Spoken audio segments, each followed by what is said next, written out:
Hello, what's going on? Where are you, Scott? Where are you? I'm not at home, that's for sure. I'm out in the wild, and I wanted to talk about some of the crazy things that are happening in my home, and then talk to you about the first time that I ever had an experience where maybe something followed me home from a haunted location. I'm actually right across the street from a place where that happened when I was a child. So I thought this would be a fitting location to come and chat for a little while. And we can talk about that while we're hanging out. I have about an hour, so let's chat about it. So, how's everybody doing today? Happy Tuesday. The week is going okay. It's going a little bit better than it was at the beginning of the week, for me anyway.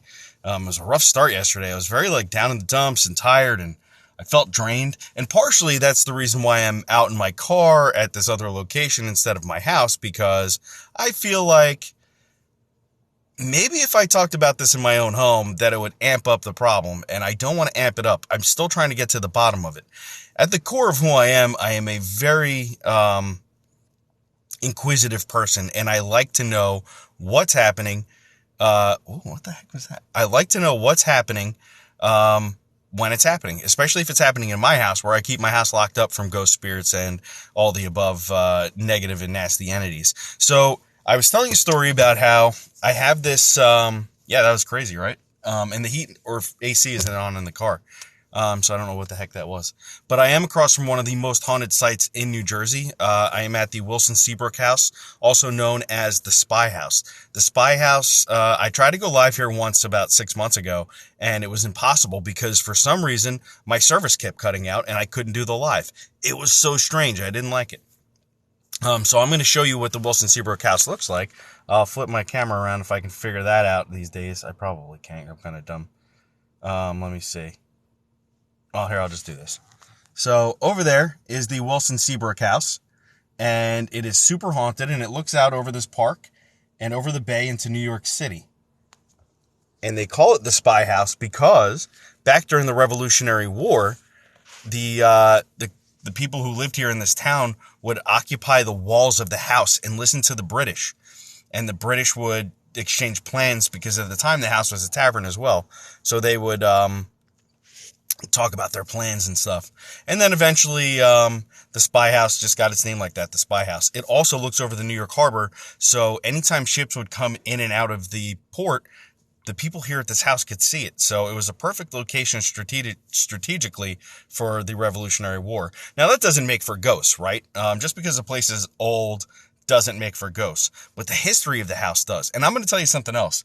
If anybody out there remembers Superstorm Sandy, this area that I'm sitting in was underwater. Literally, the house over here, I know for a fact that that house right there had to be gutted and redone because Superstorm Sandy almost swallowed it up. But the house, the haunted Spy House, is fine. No damage. It stood here. It stood here for 200 years, and it just sits. So, Hi, One Brook Ann, how are you? So it's really interesting that the house stood through the storm, whereas the entire area around here was flooded and most of the homes were wiped out. Not the Spy House. So they just don't build them like they used to, right? Now, some of the, I'm going to get into why I picked this place today to talk. One of the stories that there is that the lawn here on the front, so right out here, people say that if you come here with your digital recorder and sit outside and record, you can hear playback EVPs of children playing on the front yard.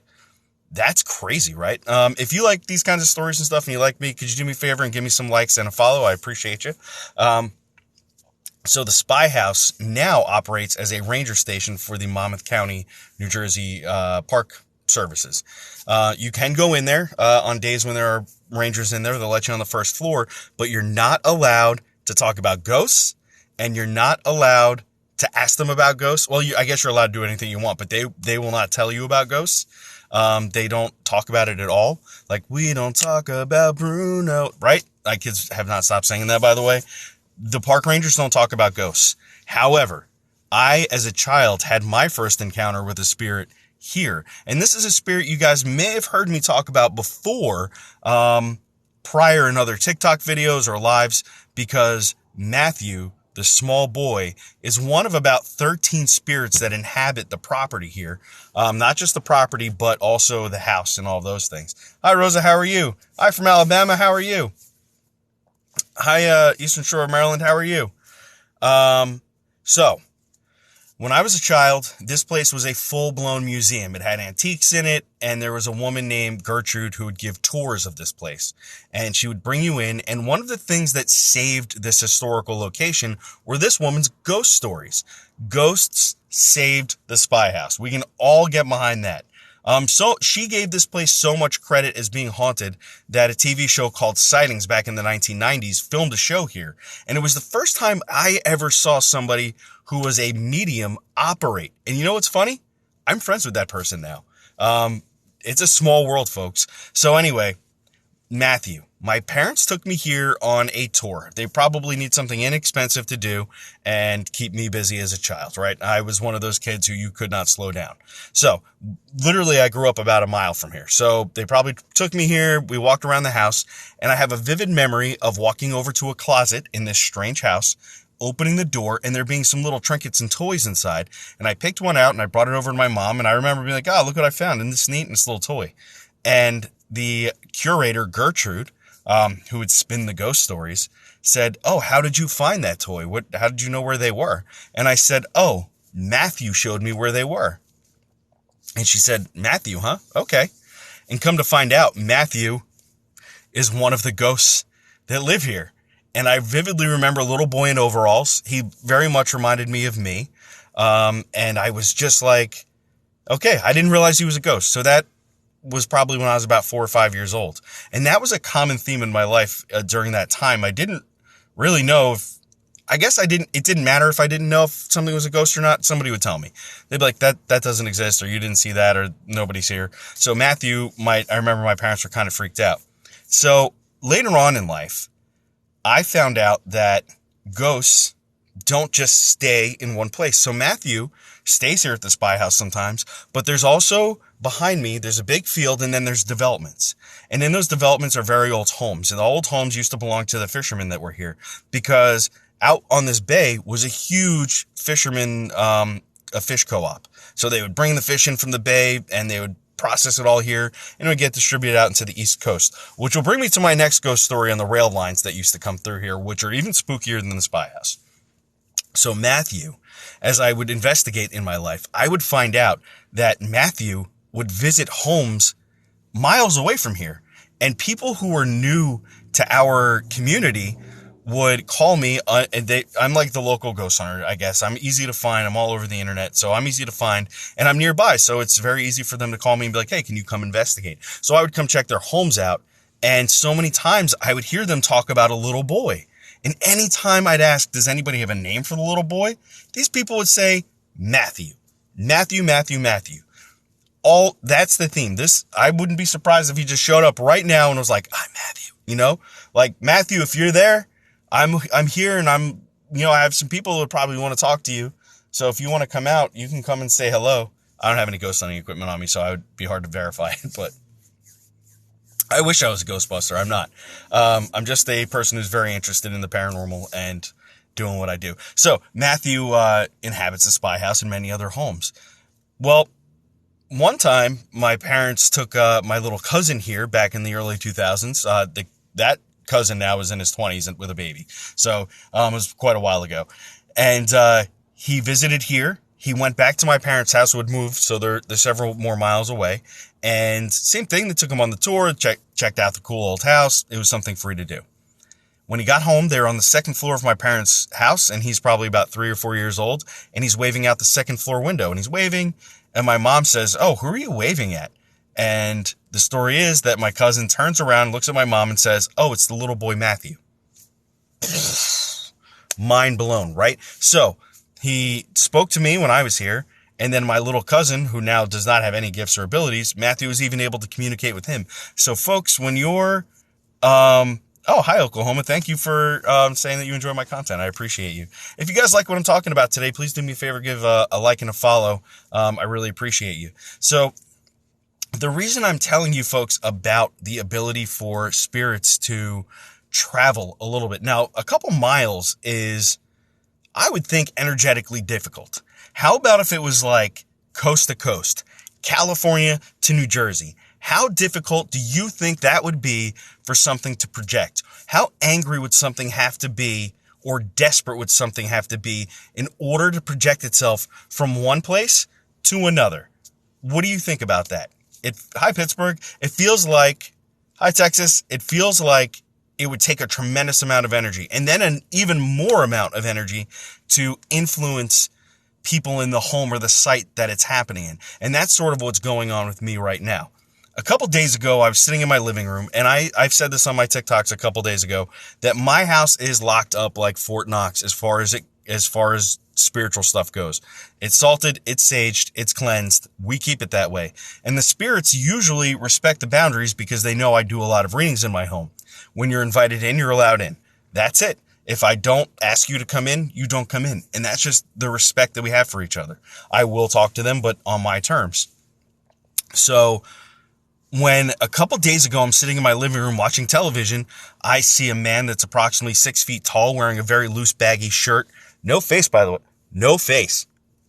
That's a clue, folks. If they're not showing you who they are, just like any other intruder, you know you have a problem. He also had a fedora on, and it's canted a little bit. And he was just standing there staring at me. I can't say he's staring at me because I can't see his eyes, but I know he's pointed in my direction, so I assume that he's trying to intimidate me. And I kind of kept it to myself. I did not mention it to my wife or anything. I didn't want to freak her out. And she's quick to be dismissive. She's a little bit skeptical, even though she's married to me. Funny, right? So my wife is unaware of this person that's in my house. In the meantime, a friend of mine who's a television producer goes on a podcast. And this is a friend that I met through doing the TV show A Haunting. Now, her and I have talked extensively about doing some sort of project together, and I think in the future we will have something that comes to fruition, and we'll move forward with that. But in the meantime, the back stories of the things that are happening in the paranormal world with telling these stories is out of control. So the Hatman is not an exclusive person, right? I think that there are many of them, like FBI agents of the ghost world maybe, but I think some of them are more sinister. They have something going on and they want to protect what's theirs. And we think that this is connected to one of the stories that the producer told on A Haunting. So if anybody here watched this season of A Haunting on Travel Channel, they would have seen one that happened in a costume shop out in California. So if you've seen the one with the costume shop, give it a thumbs up and a hello. So I'm listening to this podcast my friend did on the talking about her experience doing The Haunting, who, by the way, this producer, the first time into the paranormal, never did paranormal content before. She's the kind of person who does things like climate change, social justice, TV shows, things that really matter and have a heartbeat to the living people of the world. This is her first experience into the paranormal world, and I'm starting to hit her with all this crazy stuff that's going on around her. But what's interesting is, as I'm listening to the podcast, I realize that my friend, the person who I've met and made friends with, is very scientific. She's very into the evidence, empirical evidence and things that can really be proven. So when I told her the things that I was experiencing when we were shooting The Haunting, when I told her about a woman who was on fire standing around her, it took some real evidence, some evidentiary words that made a difference. So I not only saw this woman that was on fire, but also that I saw rows of trees behind her, rows of plants. And that was very important because while she was out in California shooting this TV show about the haunted costume shop, so basically the way I'm sorry, this is all over the place, but I want to explain it to you. The way this works for TV is they don't shoot at the location that it actually happened at. They have recreation. They have actors that do things in homes that they rent out or stages, right? And then they go to bed and breakfast places to shoot the show. So that when you see somebody doing an interview in any kind of show, most likely they're at a rented home, bed and breakfast, or a Airbnb, and they're shooting the show for the TV show. And the producer's behind the camera or the showrunner, whoever it is, and they're asking questions and doing the interview. And the person getting interviewed is giving their answers, okay? So that's the kind of location they were in California. They were shooting at this house that had nothing to do with The Haunting. Two people came into that location and told this woman, there's a woman here. And one of them gave a description of a young woman in her 20s with blonde hair. And she was just standing there. Hi, everybody. So she's just standing there while they're filming. Now, this is months before she met me. So let's fast forward a couple months from that time to she leaves from California, does a couple other episodes, comes to New Jersey to shoot the episode that I'm going to be on. And I'm sitting outside this bed and breakfast, getting, like, even though I'm comfortable talking to you all, like, on a camera like this, even I need to breathe and meditate, key for everything, right? So I'm doing a little meditation, getting my mind clear. And as I'm doing that, this woman, ghost, oh, I dropped my phone. This woman, this ghost, comes up to the hood of my car, the one I'm sitting in right now, pounds her fists on the hood of my car, and she's on fire. Just on fire. Right? Pounding the hood, and she's yelling at me, and I was like, holy shit, what is this? I don't have time for this. What is going on here? So I'm like, look, I said to this woman, this ghost, I was like, look, I can't help you. I don't know who you are or where you're from. I'm just here to do something, and when I'm done, I'll tell you. I'll help you if I can.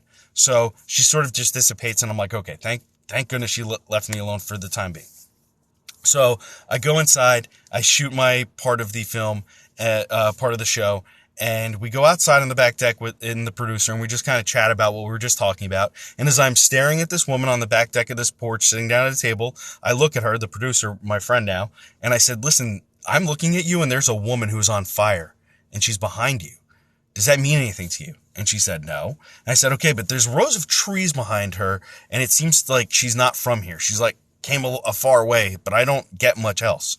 So she said, that kind of makes sense. And she goes on and tells me that she thinks a couple months ago in California, she filmed at a location just like we were just doing now. And there was a rumor of a ghost, a woman that was there. But nobody mentioned the fire. So fast forward into this podcast business. She's doing the podcast. I'm listening to it. And all of a sudden I get this overwhelming feeling of like, things are getting stirred up again, and she's talking about it. I'm tuning into it, and I was like, holy shit, this is getting really weird. And this is about the time when the Hatman started showing up in my house, okay? So I hope everybody's tracking. I know it's all over the place, but there's a lot to this, a lot of components. So she is in my, I call her and tell her about the Hatman, and she says, you want to hear something else, Scott? The woman who told me originally in California, she listened to the podcast. She told me this ghost was in the house. She listened to the podcast. She heard you say that there was a young woman, because I had described her 25 years old or so, young woman on fire, blonde hair, very agitated. And that's how I kind of described it at the time. So the woman in California listens to the podcast too and calls up our friend, the producer, and says, hey, listen, I didn't know all of that other stuff. I didn't see that. So I did some research, and guess what? You ready for your mind to be blown? At that house, there's an almond orchard, almond trees. In that almond orchard, in 2007, a 25-year-old woman was brought to that orchard. She was, trigger warning, she was sexually assaulted and murdered, and her attackers set her on fire in that field and left her to die. She did not die. She crawled through the almond orchard to the house they filmed at and went for help. She got help from 911. She went to the hospital and later on passed away. They did catch four of the five people that were responsible for her death are incarcerated. They're in jail. So she is seemingly stuck there. And when I tell you that Spirit has this ability to travel, I'm not kidding. She went from California to New Jersey in order to get help. And just now we have that woman that lives in California going out there to help. So this is how incredible the paranormal can really be. Was there more that I could have done at the time? No, I think I really would have had to go to California and be able to help her there. Luckily, we have a friend there now that's doing that this week. She's renting that house, the B&B, and she's going to go out into that field with her team and help that woman out and get her crossed over and hopefully give her the peace that she needs. So that that's part of the story, because the Hatman is also a part of the story. That this, in particular, this gatekeeper, this person who collects souls, for some reason is very, well, not for some reason, he's very pissed off that his story was made public on television. And it's not the first time. If you've ever watched The Dead Files with Amy Allen and Steve, they investigated that same costume shop about 2 years ago. You'd have to look it up and find it, but it's a costume shop. You will not be able to miss it. The front of it is purple. Now, one of the things that we found out in a haunting was that costume shop was a funeral home, and it may have been used for nefarious reasons other than just giving funerals. Like, allegedly, people who were involved with gangs and gang violence would use that place to get rid of people. Like, that is some Netflix level shit that you cannot make up. But this is things that people are talking about. And they said that when the people who bought it to make it a costume shop were turning it over to turn it into the costume shop out of the funeral home, that they were finding human remains. Now, I've done investigations where I found human remains, cremations.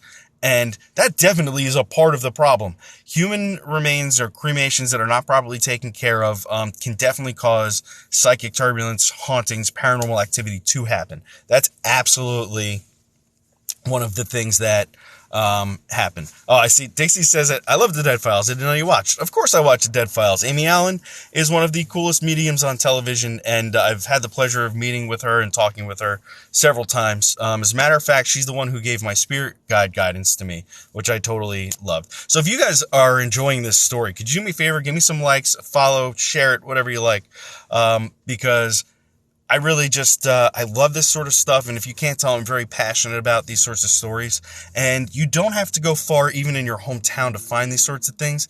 It's really important that when you are investigating the paranormal, if you're a psychic or if you're medium, if you're sensitive, empath, or if you're a digital investigator, so you use EVPs, recorders, and those sorts of things, cameras, and you're capturing evidence, make sure you're going deep into the history of the place that you're investigating. And remember that sometimes the people that are coming through from the other side aren't always necessarily going to be from where you're picking them up. So if I'm here at the spy house and I'm hearing Johnny and there's no Johnny here, I want to look and figure out why that would happen, who's on location when it's happening, and what other things I can attribute to the name Johnny. And if there's none, then we leave it alone. Right? So it's very important that we go ahead and we understand that stuff, because the evidence is the only thing that will solve these mysteries that we have. Now, as far as quantifying the paranormal, I don't know. I hope that somebody out there is doing it. I don't have the wherewithal, the intelligence to do it. I'm only a small cog in the wheel. I can only say part A and part B, I understand how to put them together, and we can make a case that there's evidence of the paranormal or supernatural things happening. But then I like the scientific approach, where people can recreate and understand and quantify the science of the paranormal. That is very important. And it's something that, unfortunately, again, I don't have the smarts or the intelligence to do that. So I hope everybody's liking this. If you have any questions about hauntings and paranormals, why don't you go ahead and ask, and I'm going to read my comments, and I'll see if I can help you with any of the questions that you have. In pertaining to hauntings, paranormal, psychic phenomenon, anything like that, I would definitely help you. Oh, by the way, anybody who has sent me a gift, once I hit $100, I think we were at $93 as I started this live. When we hit $100, I'll take the $100 in gift donations and send them over to St. Jude's. I don't keep any of that money for myself. I totally appreciate everybody, and I always want everybody to know that if you donate to me, I actually don't keep the money because I'm not here for that, but I do appreciate your gifts, and I want you to know they're going to go straight over to St. Jude's. Every $100 I receive goes over to them. St. Jude's is a great hospital, and I love what they do for kids. And if you don't know, you know now. I'm a big softie when it comes to children. So, thank you, Bamboo Socks. I appreciate you. I have a new ghost in my house. Not malevolent, but I see it around a lot. My kid sees it a lot. It wakes her up. So, even though something could be malevolent, so not evil or bad or inherently negative, we definitely don't want them bothering us. So let your child know that it's okay to tell the spirit to leave them alone. And 99.99% of the time, they will leave you alone. They're probably just stopping by to say hello. And I'd ask you, why is that new ghost in the house? You know, why are they there? Did you bring something in, or did you invite it or anything? Bergmana says, I had a black hat man show up after regression with a hypnotist. He stayed a distance away. So sometimes when we open up our mind and we start using other parts of our brain, we become more perceptive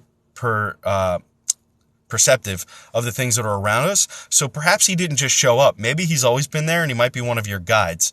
I think that the Hatmen sometimes are watchers. They record things that we're doing and they look at what's happening around us. Hi there. Oh, she's only 2 and no, didn't invite it. Okay. So just pay attention to where she is, and what that spirit is doing. Had some weird visions, like images or faces as I relax to sleep. My nan and dad had clairvoyance gift. So the people who go into meditation, or when you're going to sleep and you close your eyes and you see those barrages of faces and colors, that's the beginning of mediumship. That's your third eye that's opening up. And just like a newborn that opens up its eyes for the first time, you are not clearly seeing, and it takes some practice in order to understand and focus on what you're looking at. So those faces that are coming and you're seeing them, when I first started doing that, what I would say is, please slow down. And I'd say it out loud to really set that intention. Please slow down. Don't just show me your face. Show me your whole body. Show me what's happening and show me what you're looking at. And it's really important that you can do that. I was treated with new medication and became conscious of people everywhere. So that's something you might want to talk to your doctor about. I always tell people that I have personally been tested 3 times for different kinds of things at my own accord, in order to make sure that I do not have any kind of mental illnesses. And so far, everybody says I'm normal. Even the guy at the VA who I go to counsel for PTSD, he was like, "You're not the only guy who's ever said this to me, and it seems to be a pretty normal thing. A lot of people do it. You're just brave enough to say it." So but if you're having medication that's causing those things, or the medication's happening in conjunction, definitely talk to your doctor, your healthcare provider about that, and let them know, because there might be something else going on. My mom passed in 2018. She's in my dreams more often as the years go by. So what I would imagine is that after your mom passed, you were probably very sad, as I know that is a very tough thing for all of us. And as your grief becomes less, she can come closer and become more. I've talked about the grief wall before, and the grief wall is just something that's around us when we become very sad, our heart becomes hardened, and we are just dealing internally with all the emotions of losing someone. So when that happens, it makes it hard for them to talk to us, especially when it's the person you're grieving over. It's such a dirty trick, right? The one person that you want most to talk to, is hard to get in touch with. But as you become more and more relaxed about it and the grief starts to subside, the hurt and the pain kind of is still there and you still miss them, but the grief goes, and then all of a sudden they can come and visit you because the grief wall's coming down. So that's really great that your mom is able to do that. I love that she's coming to visit you. I think I have an entity attaching itself to me. What can I do? So if anybody out there feels like they have an entity attaching yourself, first off, ask yourself, why do you think that? What things are happening in your house or your home or your life that would lead you to believe that? Do you have any kind of mental health issues? And if all of those things are answered and you can tell yourself with honesty what is happening, and you still think that there's some sort of negative or dark force attaching to you, you can take salt showers. You can go get you can get Reiki done. A lot of very high level Reiki people are able to sense and remove negative attachments, which is actually on my list of things to do. I have a friend who does that, and I may be paying her a visit sooner than later, because the Hatman from California that's in my house, not only is he affecting me, but he's affecting my son very deeply. My son has become he's 7 years old and he's very, very emotional all of a sudden. He's tired. He's not sleeping right. And of course, my first instinct as a parent is to protect my child. So, and I know that negative ass entities don't come after strong people like me who'll take it to the cleaners. They're going to go after the weaker people. And my son for sure is just the mush to begin with. So if anything negative comes around him, he's more likely to feel it and be affected by it, and we need to be able to take care of that. So most likely I'll be going to get at some point to be cleared, because it's easier for me to have somebody do it for me, just like it's easier for me to call a plumber and have him fix the sink than me do it, because I'll be cursing and swearing and it won't come out right. If I go get a professional and I pay them, they can do it right and it's done. So isn't that interesting that we can make that kind of comparison? I've been told I'm an empath. So I think all human beings are empaths for the most part, unless you're a sociopath, which means that you only care about yourself and nobody else, and you kind of don't have feelings. So everybody who I'm talking to right now, and you're like, wow, this is really interesting. I like hearing about this. I've had experiences similar. And you can say like, I empathize with people or I sympathize with people. I guarantee you all 184 people watching right now, every time you turn on the news and you see this news about the war in Ukraine with Russia, your heart goes out to them. That means you're an empath. If you find it hard to watch the news, you find it hard to hear about bad news, even if it doesn't adhere to you, or it's like not directly affecting you, that's empath. If you shake somebody's hand and they have a smile on, but you feel sadness and you ask them about it, empath. You're just human being. It's built into all of us. Each one of us is connected. And that really works into the theme of today's talk, because we are all connected, and so is the whole spiritual world. I'm going to tell you a funny story, okay? This is how connected we are to this stuff. Everybody here, maybe not everybody, there is a house in upstate New York called the Hinsdale's house. I was afforded an opportunity to go investigate it with my team. I was at work in a room with several computers, and one of my coworkers, who's not quite into ghost stuff, was asking me what I was doing for the weekend. And I said, hey, I'm going to go ghost hunting this weekend. I'm going to go to this house, the Hinsdale house. And he said, oh, that's really neat. I don't really believe in ghosts, but I think it's cool that you do that. So thanks, buddy. And he said, is there anything in particular about the house that you can tell me that I might like to hear or think is interesting? And I said, I sure do have something that's interesting. This house has a way, or the entities in the house have a way of knowing when you're coming. And as soon as I said those words, the power in the room went out. Computers, lights, exit light, everything. On command, I said, it knows when you're coming. Bam, all the lights went out. My coworker got up and ran out of the room. Is that a coincidence? Yeah, because I work in a big building, and only the lights in that room went out with the computers and everything. It all failed. And then about 30 seconds later, it all booted back up and it came back on like nothing happened. I can't say for sure that was paranormal, but shit, it was a hell of a coincidence. So I think that something out there may have been listening and waiting for me to come. So it was really interesting. I'm so sorry. My brother's birthday is today. He passed 2 years ago. Can you say happy birthday for me? Happy birthday to your brother. And I'm sure that when you say happy birthday to him, he can hear you as well. It's really important. I posted a TikTok video here. They hear us, they see us, they feel us. They're around us all the time. So if today's your brother's birthday, on a day like today, I'm sure you'd want to be around family and celebrating. So, there you go. Hey guys, if you like, and ladies and gals and gents, and everybody, if you like my content, you like what I'm doing here in my live, could you please do me a favor and give me a like and share it with your friends and let them know what I'm doing? I really appreciate you. I'm having a really good time talking about this stuff. And, again, I've been trying to come live 2 to 3 times a week. It's been a little bit busy. I had a loss in my own family last week. People were sick in the house the week before that, but I also am not going to just do paranormal talks, but we also do tarot cards when I'm at home. But right now I'm really focused on this paranormal stuff because there's a lot of that going on. And today's Tuesday, so tomorrow I'll give you I can tell you this. Tomorrow I have another interview to do another TV show. A little part in a big case that I did. And it's really exciting to talk about it. Anybody out there who is like me or a medium, empath, psychic, or a paranormal investigator, and you're looking to get yourself on television or you want to tell your story, I don't have any connections. I just keep getting really lucky and talking to the right people. Make sure that you belong to a lot of paranormal groups. A lot of times the casting people will put out little casting things, and they'll tell you like, hey, send us an email and tell us your story, and if we like you, we'll call you. And then it goes from there. So this one was not even something I got involved with on purpose. Somebody called me and was like, hey, I sent my story in. They really like it, and you were a pivotal part of the entire story. Would you like to tell? You're a part of it. And I was like, yeah, absolutely. The more times I get to do that, the better. It's a lot of fun. So if you are into paranormal TV shows, one of the things that I'll tell you is that world is shifting a bit. I am seeing it. So the paranormal shows that we all know and love are kind of slowing down and falling back, and TV networks are kind of losing faith in it. So if you really like paranormal television and programming, make sure that you are watching, you're setting your DVRs to record it, and you're interacting with all of the hosts and the people who are involved with the shows, so that the networks know that they should still be putting their money there, because we all want to be entertained and learn from the paranormal and the people out there doing it.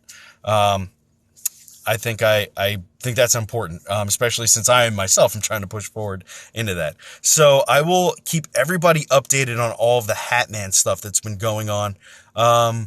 Definitely going to be getting myself taken care of and get rid of that. Yeah, so one lady Cole says, my favorite is Dead Files. So Dead Files has been on for, I think, going on 13 or 14 seasons. And Amy Allen is a very interesting person. Like I said, I've spoken to her several times. She's so down to earth. She's so sweet. And she's the person who gave me my insight on how to meet my own spirit guides. And it's the same advice that I give to everybody else. If you want to meet your spirit guides, if you know that you are waiting to meet these people on the other side that are supposed to be guiding you, and you know they're there, get yourself into a meditative state, set your intention and say, I need to meet you. Please give me a name, and just ask for it. And when you wake up, do not question the information that came through. Write it down and know that that's the person that you're supposed to talk to, and just talk to them. How do I start meditating? What do I recommend? That's a great question, Buzzy Weaver, and I like your name. Basically, the way that I started was, because I had no idea how to meditate. Basically, the way I started was, I found that I liked being isolated from the world around me, so I'd put on headphones, and I'd put something over my eyes, and I'd listen to very gentle music. And as I started looking into meditation and reading books, I found out that I like something called binaural beats, which I'll recommend an app if you have an iPhone. It's called Astral Dreams, and that unfortunately is only on an iPhone. For some reason, they didn't make an Android app. So binaural beats, I think it's $5. It's fantastic. And it basically trains your brain to be open and listen to all the signals that are happening. It's really fantastic. White noise, tones, beautiful. And then for everybody else that does it, that has an Android like myself, mindful meditation is good, or YouTube videos that have binaural beats built in will work. And then basically, as you are starting to meditate, as you start to get relaxed, don't fall asleep. Focus on your breathing, which is what everybody says. And the reason you focus on your breathing is because it's the least intrusive thing to do to keep your body moving from falling asleep. As you're focusing on your breath, you should be paying attention to the way you feel, the thoughts that are coming to you, the images that might be creating in your imagination, and understand that your brain is now taking your big boy voice, that everyday thing that keeps us talking and moving and speaking to each other and survival mode and all that stuff, that takes a back seat and it becomes relaxed, and it lets the inner dialogue get bigger, and it lets the inner images get bigger. And those are the places where I find spirit, ghosts, and all of those things. And then eventually, once you've become so good at meditation, you can stand here like this, sit here like this, and look around and perceive the things that are beyond what everybody else is looking at, the solid world in front of us. So, how do you tap into your gifts besides meditation? I have become very aware of how I feel when there are ghosts or spirits around. So I will feel my stomach get like a sinking feeling, and that's a way for me to know that there are spirits around me. Sometimes I'll just be out and I'll get really bad goosebumps, and I know that that's spirit energy pushing on me, and I will stop. But it has to go back to the meditation part, because I have to know how to activate that part of my mind in order to tap into it. So the physical presence is one thing. Then the mental wherewithal to stop and say, okay, why am I feeling this way? What's happening? Why is it happening? And what can I do about it? Right? Those are all very important as you move forward in your spiritual journey. Astral Dreams is the name of the app. Thank you, Spooky Al68. Everybody who's following me, I totally appreciate you. Thank you so much. Again, anybody who's sent me any kind of gifts, once I hit $100, whenever that is, it's all going to go over to St. Jude's, and I totally appreciate you. If you followed me, thanks so much.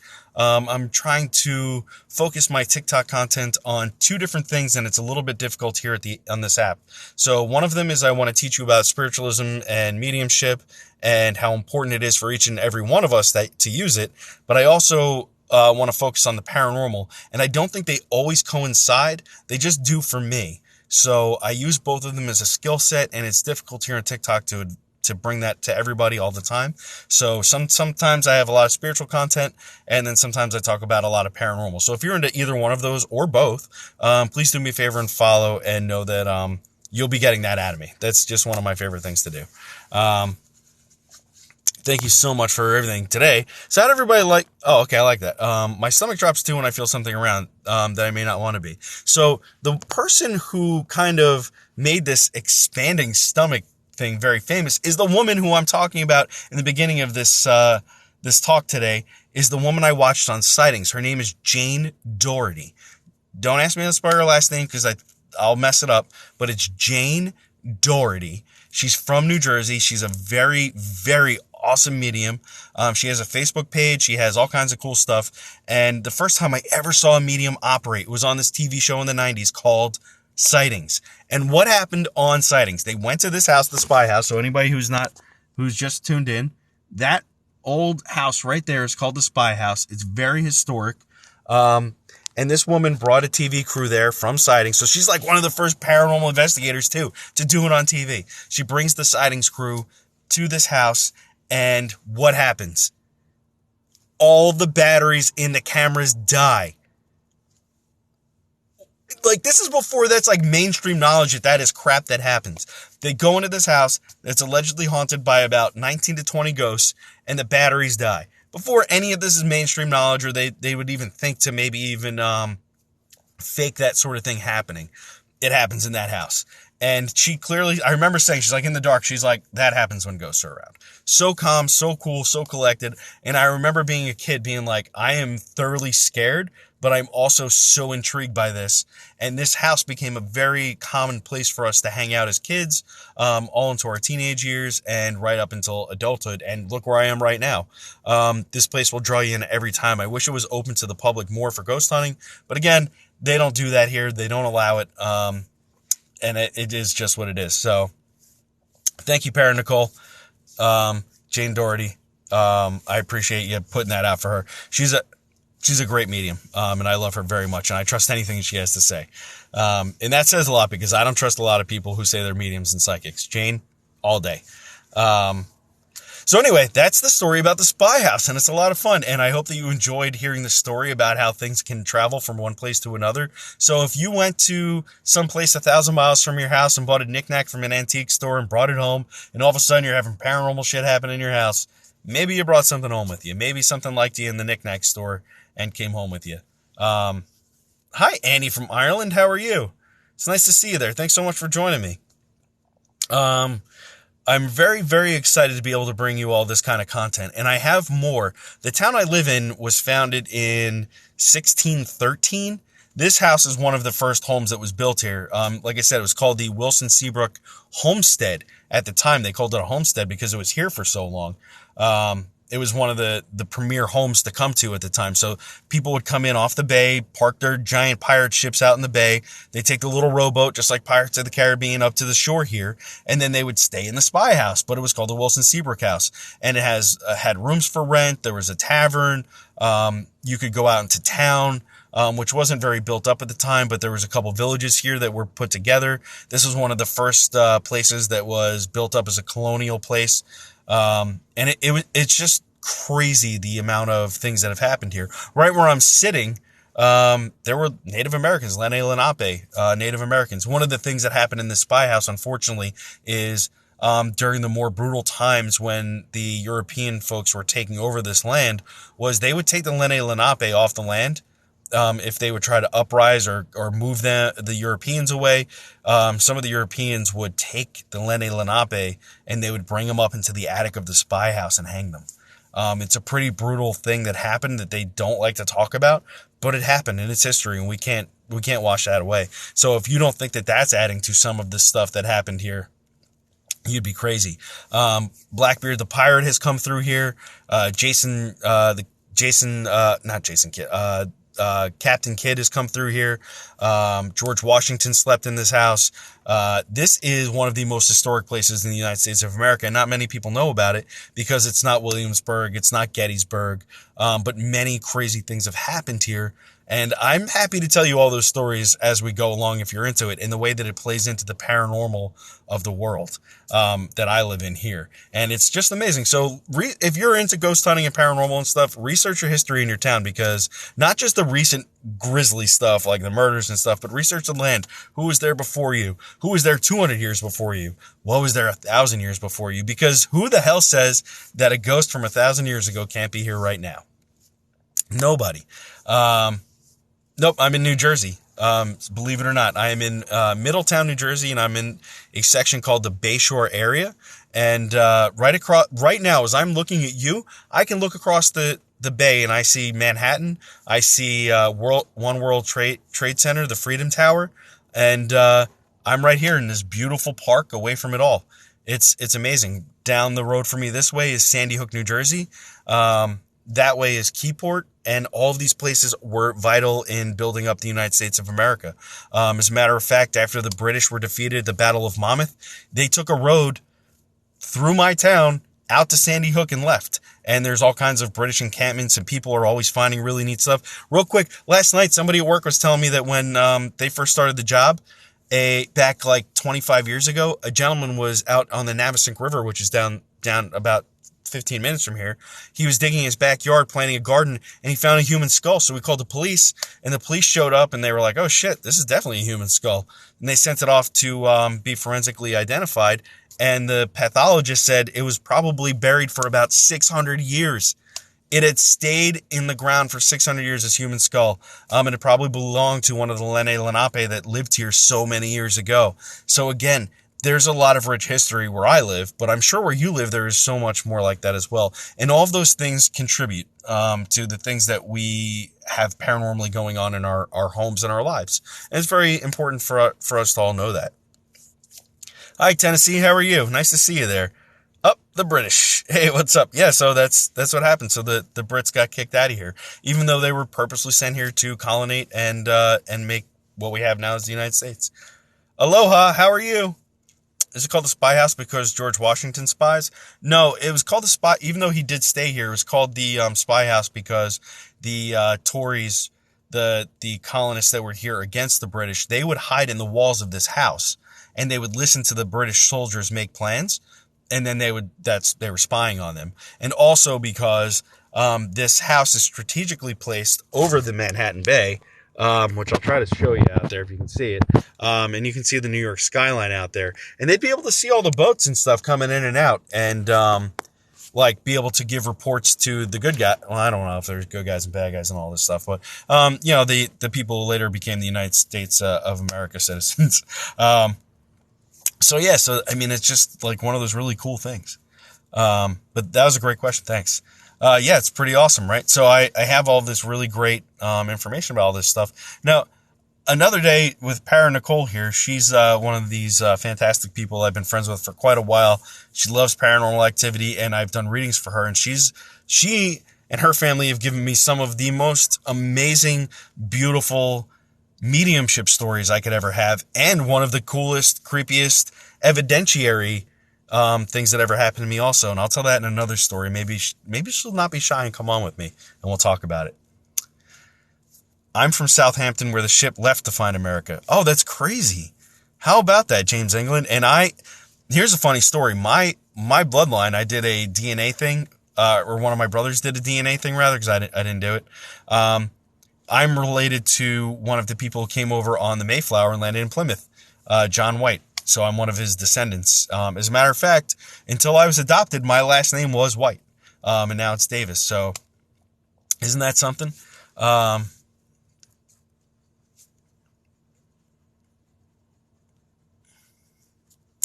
Crazy, right? Anyways, I had a lot of fun talking to you all about this stuff today. It is just about time for me to go pick my son up from his CCD class. I've been having a lot of fun chatting with you. Oh, the Shanley was a good time. I'll talk about that another time. Oh, by the way, I hung out. Does anybody here follow My Bloody Galentine? She's awesome. She's a great investigator. She admittedly is new to all of the paranormal stuff, but she is such a great social media content creator that she blew up, and deservedly so. I love all of her content. That's how I found her, because she's awesome.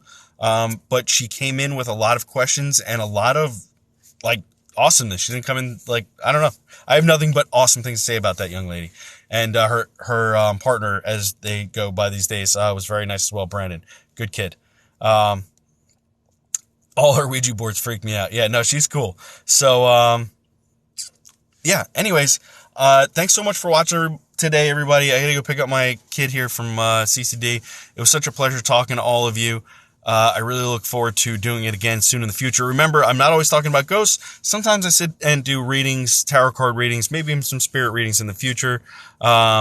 Thanks again for all the likes and the follows. I totally appreciate you. I'll talk to you soon. And please pay attention to my TikToks, like them, follow them, share them, all those kinds of good stuff. I appreciate you. Have a great day. And I guess that's it. Bye, ghosts.